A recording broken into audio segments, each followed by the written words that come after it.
एक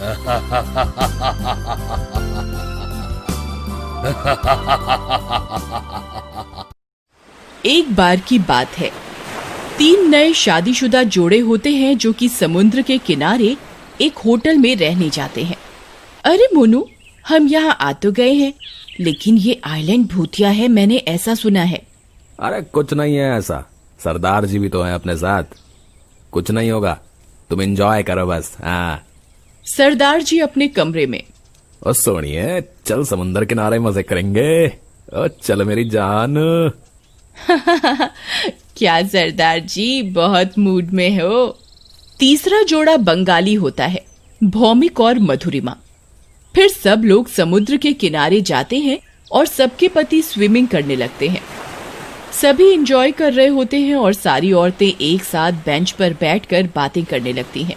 बहन, मैंने तो मना किया था, सुना है ये समुद्र भूतिया है, और देखो ना, यहाँ दूर दूर तक हम 3 फैमिलीज के अलावा और कोई भी नहीं दिख रहा। कितना डरावना सा है यहाँ। अरे वो देखो सोनी, वो क्या है समुद्र में, हमें अपने पतियों को बताना होगा। अरे ये तो कोई बहुत बड़ी सी भूतिया शार्क लगती है। चुड़ैल जैसा मुंह है इसका और शरीर मछली जैसा है। अरे सरदार जी पीछे देखो, कोई अजीब सी दानव शार्क है, आप लोगों की तरफ ही आ रही है, जल्दी से बाहर आओ। सरदार जी और मोनू जैसे ही पीछे देखते हैं, उनकी आंखें फटी की फटी रह जाती हैं और डर से उनकी चीख निकल जाती है। वे तीनों बाहर की ओर भागते हैं, लेकिन भौमिक तेज लहरें होने की वजह से पानी में गिर जाता है और मोनू तैरकर समुद्र में एक बोट में चढ़ जाता है। सरदार जी बाहर निकल आते हैं और बच जाते हैं। अरे नहीं, अरे बाबा मर गया रे, अरे मधुरिमा। और भूतिया शार्क भौमिक के चीथड़े करके उसे खा जाती है। ये क्या हो गया, ये क्या हो गया। चुड़ैल शार्क उन्हें किनारे पर आकर बड़ी बड़ी और लाल लाल आंखों से घूर कर बोलती है, आओ अब आकर दिखाओ इस समुद्र के अंदर, हिम्मत है तो, ये मेरा समुद्र है, दिखता नहीं, यहाँ तुम्हारे अलावा कोई नहीं है। क्योंकि मैंने सबको मार दिया, यहाँ कोई जोड़ा नहीं आएगा, जाओ यहाँ से, जाओ। फिर वो चुड़ैल शार्क वहाँ से चली जाती है। पता नहीं मोनू उस बोट पर चढ़ तो गया था, लेकिन दिख नहीं रहा, कहाँ गया। ओह गॉड। ओ बहन जी, तुसी हिम्मत रखो, मोनू वीर जी ठीक होंगे, पर ये था क्या, और मैं इन्हें छड़ूंगा नहीं। उधर मोनू जिस बोट पर चढ़ा होता है वो बहती हुई दूर चली जाती है और वो उसे स्टार्ट करने की कोशिश करता है, लेकिन वो स्टार्ट नहीं होती। तभी मोनू का फोन बजता है। हेलो हेलो हेलो हेलो कविता, हेलो। अजी आप कहाँ हो, बहुत मुश्किल से फोन लगा है आपका, आप ठीक हो ना।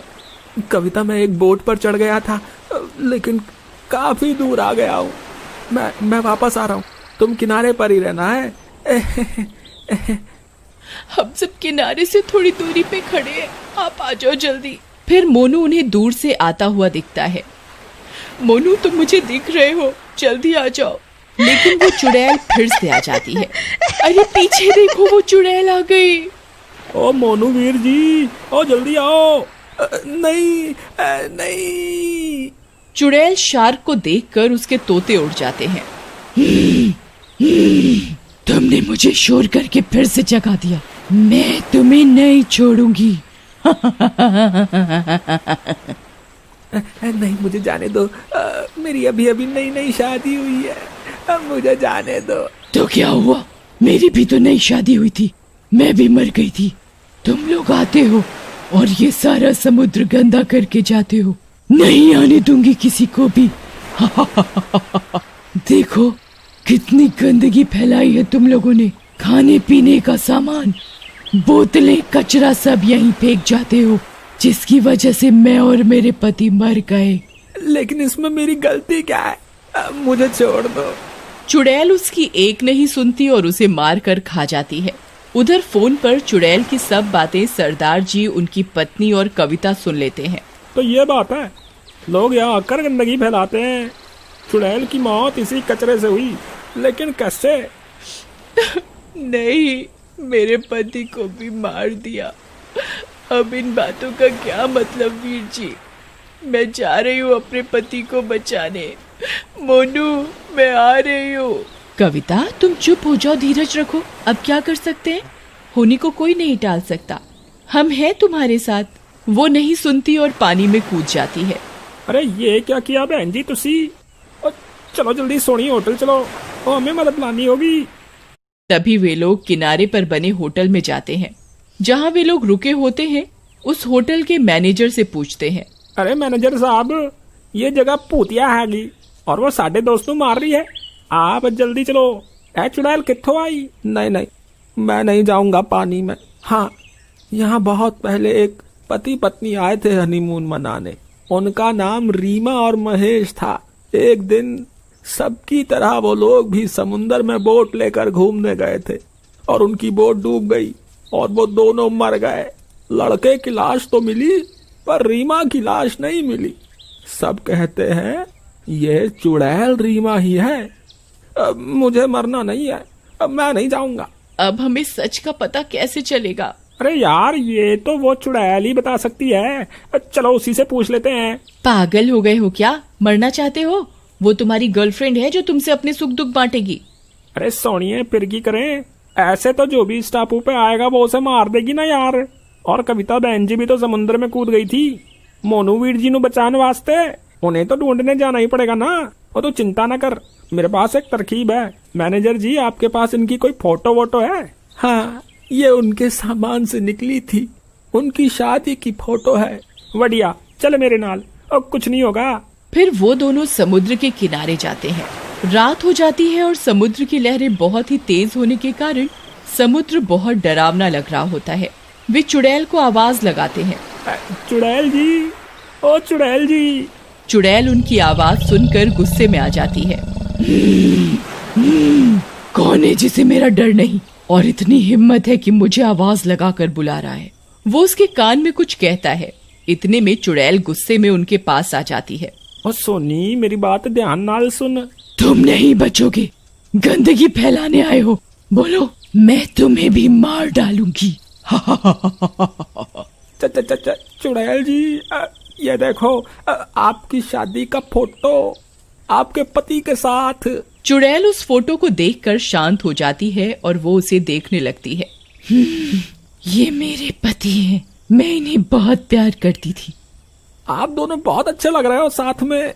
रीमा जी, आप शांत हो जाइए।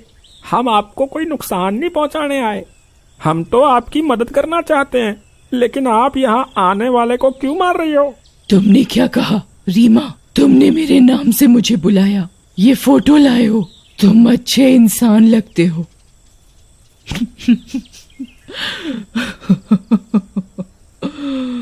ये मेरे और मेरे पति की शादी की फोटो है। लेकिन आप यहाँ आने वाले लोगों को मार क्यों रही हो? सबको मार दूंगी। मैं और मेरे पति खुशी खुशी यहाँ घूमने आए थे और बोट लेकर समुद्र में घूमने निकले थे। लेकिन इस समुद्र में किसी ने जाल फेंका हुआ था जो हमारी बोट के नीचे की मशीन में फंस गया और जिसके कारण हमारी बोट डूब गई और हम दोनों मर गए। तब से मेरी आत्मा भटक रही है। मैंने एक शार्क के शरीर पर कब्जा कर लिया ताकि मैं यहाँ आने वालों को मार दूं और इस आइलैंड को गंदा होने से बचा सकूं। तो ये बात है, लेकिन हम भी आप ही की तरह नई नई शादी करके घूमने ही आए सी, और तुसी मेरे दोस्तों को मार के उनकी बीवियों को विधवा कर देता। ये भी तो गलत है जी। और मैं आपसे वादा करता हूँ, मैं यहाँ साफ सफाई कराऊंगा और जो भी गंदगी फैलाएगा उसनू मैं कड़ी से कड़ी सजा दिलवाऊंगा। तुसी अब किसी को न मारो। इतने में मधुरिमा समुद्र से निकलकर अधमरी हालत में आती है। वो बहुत रो रही होती है। सोनी उसे पकड़कर दिलासा देती है। उसे देखकर चुड़ैल को अपना समय याद आ जाता है। ठीक है, मैं तुम्हारी बात पर भरोसा कर लेती हूँ। तुम एक सच्चे इंसान लगते हो और अपना वादा जरूर निभाना। इतना बोलकर वो चुड़ैल शार्क के शरीर को छोड़कर चली जाती है।